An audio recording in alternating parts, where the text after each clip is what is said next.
Washington. When the confidence in the Fed erodes, borrowing costs rise, markets become volatile, and families pay more for mortgages, car loans, and everyday credit. And state budgets feel it as well. Higher interest rates mean fewer resources for schools, infrastructure, and essential services. And that's why state treasurers, auditors, and comptrollers from across the country have urged the administration to reaffirm its commitment to the Federal Reserve independence. These leaders manage billions in public funds and understand what credible, independent institutions mean for affordability and long-term growth.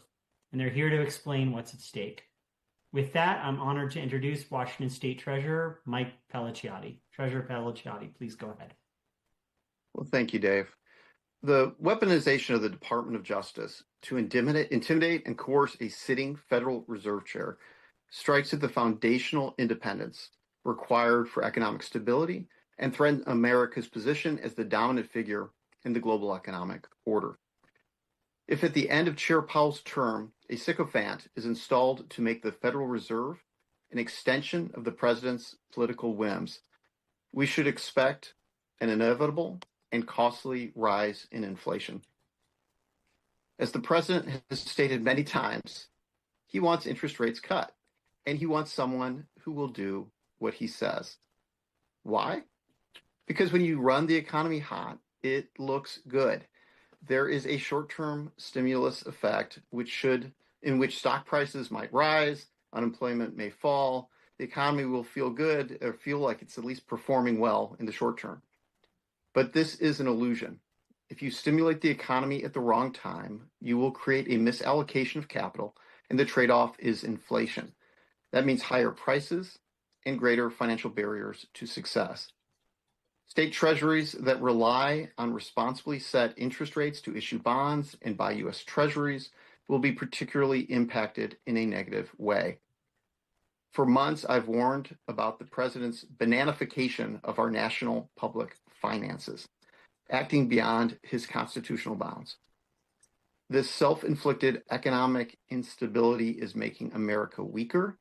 He imposes tariffs on a whim, unlawfully withholds congressionally authorized funds, and undermines the Federal Reserve's independence. This all inflicts foundational damage to American prosperity and economic strength. Thank you. Thank you, Treasurer Pelliciotti. Now we'll go on to Minnesota State Auditor Julie Blaha. Auditor Blaha, please go ahead. Thank you. Thank you. Again, I'm State Auditor Julie Blaha, and in Minnesota, the state auditor's role is to oversee about $60 billion in government activity, most of that at the local government level, and also serve as fiduciary on our State Board of Investment. And, you know, I have to say, some of this is also kind of goes back to, you know, I'm a former teacher. So I feel like we just remind ourselves and kind of ground ourselves in what the role of the Federal Reserve is. You know, the Federal Reserve's mission is very clear, widely supported, focused. It's simply maximum employment and price stability, something that in general we all agree on. And the only way for them to achieve that goal, of course, is independence. Now, contrast to President Trump's blatant attempts to control the reserve to lower interest rates for his goal of winning midterm elections. Now, that kind of short-term, high inflation risk goal is exactly what Federal Reserve independence was designed to protect us against. And bigger than that, on its own, this is all bad enough. And, normally I come here and I would be talking about how local governments are increasingly reliant on bonds and borrowing because we've had an undercutting of federal programs, including, say, SNAP and FEMA and all of that. But I'm from Minnesota, so I actually have, I think, even a more dramatic perspective now. Against this backdrop of Trump's chaotic tariffs, random international policy, huge shift of wealth to billionaires, and a promotion of conspiracy theories, frankly. And we have to worry about panic.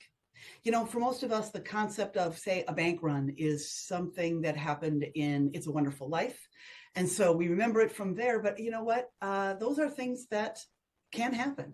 And when you have a chaotic situation, a risky situation, a situation where you cannot predict what's coming next, and in fact, all you can predict is that it will be unpredictable, I think we really have to start thinking about those. Now, again, it sounds apocalyptic and hyperbolic to be bringing up something that extreme, but you know what? I also never thought I would be seeing my neighbors tackled in the snow for having an accent. These are some potentially extreme times, and we need every institution, every structure of stability, of moderation protected. Chaos is costly and panic is devastating. This is the time when we need the most independent Federal Reserve ever, much less, and certainly not what President Trump is attempting to do. Thank you. Thank you, Auditor Blaha. Now we'll move on to Colorado State Treasurer Dave Young. Treasurer Young, please go ahead.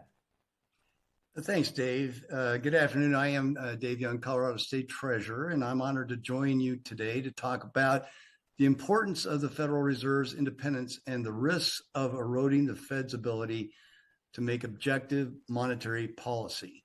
I don't think I'm going to say anything quite different than what our two esteemed state financial officers have already said. It's always a pleasure to join them, but I want to reinforce some of these messages, and that is an apolitical Federal Reserve is the cornerstone of the U.S. economic stability. When monetary policy is insulated from political pressure and informed solely by economic data, the Fed is able to make tough but necessary decisions that prioritize the long-term economic well-being of our nation's citizens. The Trump administration's attempt to undermine the independence raises inflation risks, drives up borrowing costs, and destabilizes financial markets. It's the last thing we need right now. The Federal Reserve carries a dual mandate to maintain job growth and keep inflation low. This mission is difficult in the best of circumstances and often requires unpopular decisions. That's why we must do everything we can to protect their autonomy. If politicians are allowed to pressure the Fed to cut rates too soon, inflation will likely stay high or rise again. Hyperinflation is a risk we cannot afford. Inflation has already taken a toll on working families who are facing steep costs in groceries, utilities, health insurance, and much more. We're also seeing unnecessary risk to interest rates.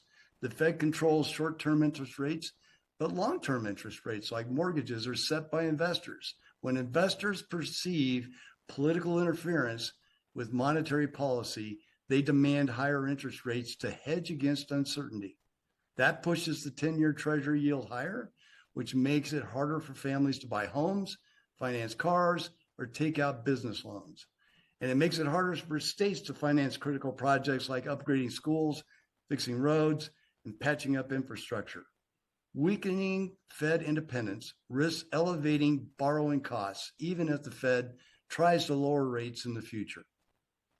We could also see impacts here at home. Colorado's state budget has already been severely impacted by President Trump's economic policy. In fact, our state economists believe that up to 40% of Colorado's expected inflation stems directly from the president's chaotic tariff policy. In this environment, higher borrowing rates would make it extremely difficult to fund the essential programs, services, and infrastructure work that has already been impaired by unnecessary federal cuts. Moreover, threatening the Fed Reserve with criminal prosecution destabilizes America's economic health. It is a misuse of the Department of Justice. We've seen this time and time again. Countries that favor loyalty over policy in central banking decisions weaken their economy. They destabilize markets and gamble with high inflation. If it happens here, it could be devastating for the well-being of American workers and their families. A nonpartisan Federal Reserve is not an abstract policy issue. It directly affects how families pay for food, housing, cars, and other essentials. When the Fed is free from political pressure, the economy has room to grow with stable inflation, calmer markets, and reasonable borrowing costs. We must get out of the way and let them do their job. Protecting the Fed independence protects everyday Americans. We demand President Trump end this reckless and wrong-headed agenda immediately. Thanks, Dave, and I'll kick it back over to you. Thank you. Appreciate it. If you have questions about that you'd like to ask, please use the question and answer tool. We've got one more speaker, and then after that, we'll move to questions. Next, we have Massachusetts State Treasurer Deb Goldberg. Treasurer Goldberg, please go ahead. And you're muted, Treasurer. I think I have to say ditto. I really want to compliment my other financial officers, Washington, Colorado, and Minnesota, because they've very well covered the implications of all this behavior. But I can actually speak from a personal perspective. My mother was a member of the Federal Reserve Bank of Boston. So I learned a great deal. In fact, she was the first woman on the Federal Reserve Bank of Boston. And so I, even before I was a financial officer, knew a great deal about the importance of the independence of the Fed and its relationship to economic stability. And what I think is evidence of what we are talking about is looking back at other eras where there was political pressure put on the Fed at times to lower interest rates, to bend to political pressures, and it resulted in increased inflation. We were on track at reducing inflation, and the increased spending that has occurred subsequent to the program that was being enacted has truly impacted not just what's going on in this country, but the way in which the international community views the United States. We are a high debt nation, but we've been able to manage it because we were the place to invest. International countries are rethinking that concept, and it's been exacerbated in this past week with what's gone on with Greenland, with the threats of additional tariffs, and a view of tremendous instability, both with the threats against the Fed and with the threats generally in the environment. And what we saw this week was an indication of what can happen. Yes, indeed, people who typically have bought our bonds are looking at Japan, and there was a run on Japan this week.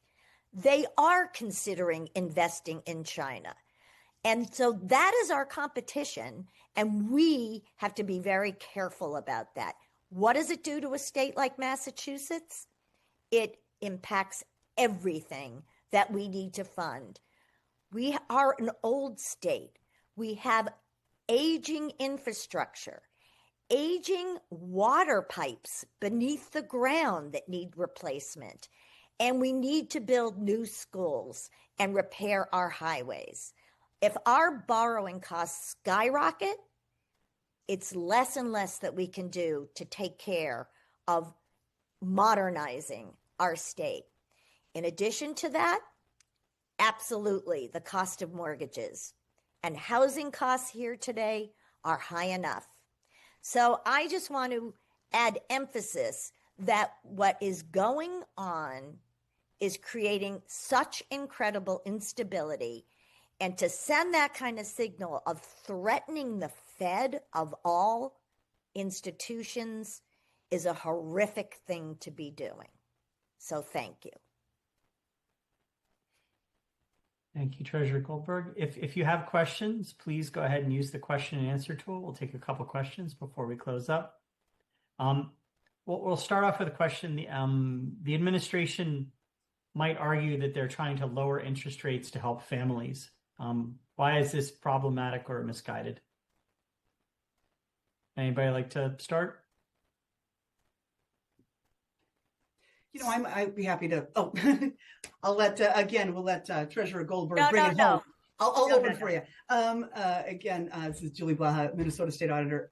We know that the consequence of interest rates that are too low or are lowered for reasons that are political rather than financial is that we see inflation. And inflation does hit families the hardest, particularly middle class and struggling families the hardest. So this would be the opposite thing you would do, is to destabilize the system. And I think we also have to be worried too that, when we talk about being in unprecedented times, one of the challenges is we know that if you keep interest rates artificially low, you get inflation in normal times. But we're in a chaotic time. And so we have that against so many other destabilizing factors. So yes, in the past, it may give us inflation, but I think when we have so many variables out of whack, I don't know if we're entirely sure what else could happen. So I think at best, we will get high inflation out of that. I think it's also more likely we'll have all kinds of other impacts as well that are even more chaotic. I think you covered it well. And again, I'm going to repeat, this has happened in the past. It was actually done under President Reagan. And the result for similar reasons, not as extreme, and he certainly didn't attack the credibility of the Fed. But the bottom line is, resulted in inflation.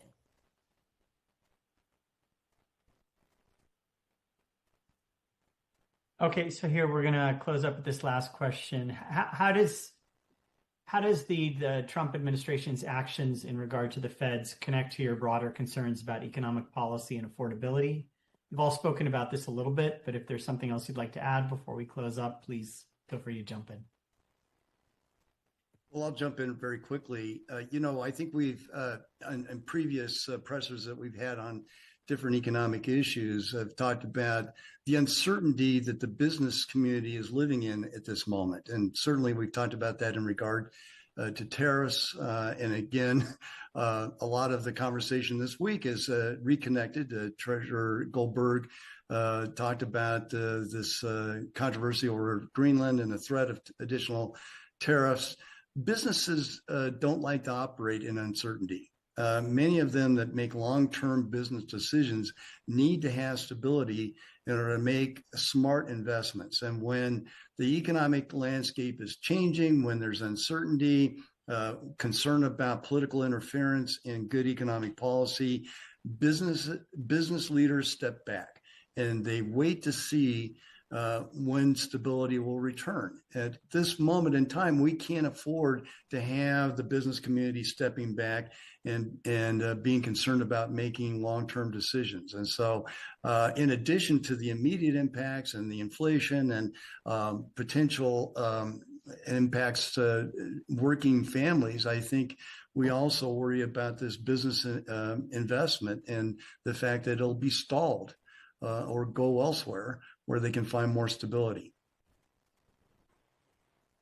I agree with everything you said, Treasurer Young. It's, I'm a former math teacher, so chaos theory was one of my favorite subjects. And that's where the idea, when you have so many chaotic variables, everything is so in play that tiny things can have huge effects. The infamous butterfly effect. When flap of the wings of a butterfly in one place can cause a tsunami, a continent away. And I think that's my concern, is that nothing is less affordable than panic. And when we have so many things happening at all the same times, interacting in unusual ways, you get irrational behavior, you get panic behavior. And I've never seen a situation in history where panic and chaos and irrationality has made anybody any money.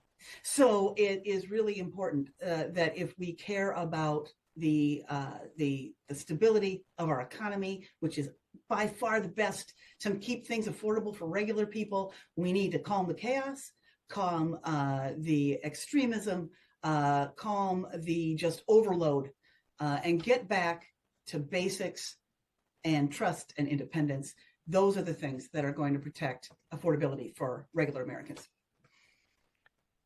From one former math teacher to another. Well said. Well, I can't claim to be a math teacher. But as a former grocer, I can claim to know a great deal about consumers and spending and how people feel. I think there's nothing more basic than being in the food business. And what I can tell you is that between the tariffs and the uncertainty around rates and where it's going, our folks here in Massachusetts are having a great deal of difficulty affording their weekly trips to the supermarket. And that has got to change. And everything that everyone else has said about the levels of uncertainty, I want to repeat that for states and local communities, not thinking about not necessarily having the kind of market for their bonds that investors have found that they would have wanted to invest in the past, and a search to other countries that could have more stable investments is unlike anything we've seen in modern day in terms of the kind of financial aspects that go on in the world. This is unprecedented. And so I think that's something that people need to take very, very seriously. You know, that was highlighted by Canada's Mark Carney's speech at Davos this week. And I didn't hear it, so I'm just saying, this is Deb Goldberg, the treasurer of Massachusetts, saying it. Former grocer. You have Mark Carney reinforcing exactly what you're talking about. Thank you. Treasurer Pellicciati, you want to give us the final word? Well, you know, one of the things I always appreciate about state financial officers is we bring very unique and different experiences prior to coming into the job, which prepares us well for the work we do. You know, I spent nearly 15 years as a criminal prosecuting attorney. And let me tell you, we need more stability, not less. And part of what gives us stability is when we have integrity in systems that provide these foundational strengths to our country. That includes the Department of Justice in terms of criminal prosecutions, making sure they are free of political influence. So folks have faith and confidence when there is a criminal investigation, there is a basis for it. And when it comes to monetary policy, it is equally, if not more important, to have no political influence, because people rely on the reliability of the independent judgment on what is in the financial interests of the people of the United States. When these things are under attack for the personal interests of a president, that it may be serving the president's interests, but every action related to that is doing harm to the American people and those foundational systems that allow for us to have strength as the United States. And I'm particularly concerned, as everyone is who has been raising these issues, that these actions not only undermine the strength of those institutions, they certainly undermine the strength of the American economy. And at the end of the day, it's the average American who pays the price for that increasing weakness of our our weakening economic strength. Okay, we've got one more question that I do want to kind of add to the mix from Pensions and Investments, from Courtney Degan at Pensions and Investments. Could you speak to how the Trump administration's actions in regard to the Fed and other policies affect your decisions when it comes to managing money? Would anybody like to start? You know, I think of it as, as when you're trying to, in my case, I'm on the board of the Minnesota State Board of Investment, which has about $150 billion of assets under management, primarily for supporting our public employees' pensions, right? And, as we talk to all of our investment managers, all of our consultants, it feels like, we know how to get down almost any part of the river, right? We have strategies for when it's the river's calm. We have strategies for when we hit the rapids. All of that thing we know. What we don't always have strategies for is when somebody in the boat jumps up and down and tries to tip it over from inside. And I feel like that is the big challenge. Is we are applying every strategy we know of to fit some of the history of markets in these situations. But they are not based on everybody, somebody inside the boat trying to tip it over. So I think the most important thing that we can do right now is to get President Trump to sit down. I'm not even going to ask him to grab an oar. All right. Just if he could just sit down and quit rocking the boat, then we can use the tactics we use in varying markets. So that I think is the challenge. Is we're doing what we, we're making the best decisions we can based on what we know. But ultimately, there is always that fear that some of those bets are off because things are so unprecedented. I always love the analogies that Auditor Blaha uses. I thought we were going to get the pickup truck doing donuts in the front yard. Oh, yeah. That's in there. Oh, I think I can work that in. All right. Well, and you talked about the pensions, and certainly we have that, diversity that we try to build into our portfolios here in Colorado. But in the immediate, when we are internal in the Treasury ourselves, we are investing taxpayer dollars. We're trying to do that in a very thoughtful way, be smart investors, but liquidity is always the most important piece of what we have to do. We have to be able to meet the obligations of our state government so that, paychecks don't bounce and that the obligations that the legislature is committed to can be fulfilled. And that requires us to have a stable economic environment in which we can invest and know that our investments aren't going to all of a sudden result in unrealized losses that when we have to bail early, turn into realized losses. This makes it very difficult for our investment team to make smart investing decisions because there's just chaos in the market. So we're doing the best we can with the situation as it is, but there's not a lot of latitude to work with when somebody's jumping up and down the boat. You're right, Auditor Blaha.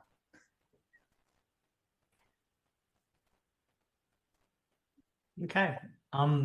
Thank you all for joining us. And thank you, Treasurer Pellicciati, Treasurer Goldberg, Treasurer Young, and Auditor Blaha for coming here and giving us your time. And we'll be sending out the recording of this call a little bit later today. And if any of you want to get individual time with any of these fiscal officers or any other ones that we work with around the country, please feel free to reach out to me or to Focal Point, and we will make that happen for you. Thanks so much. Take care, everybody. Thank you. Thank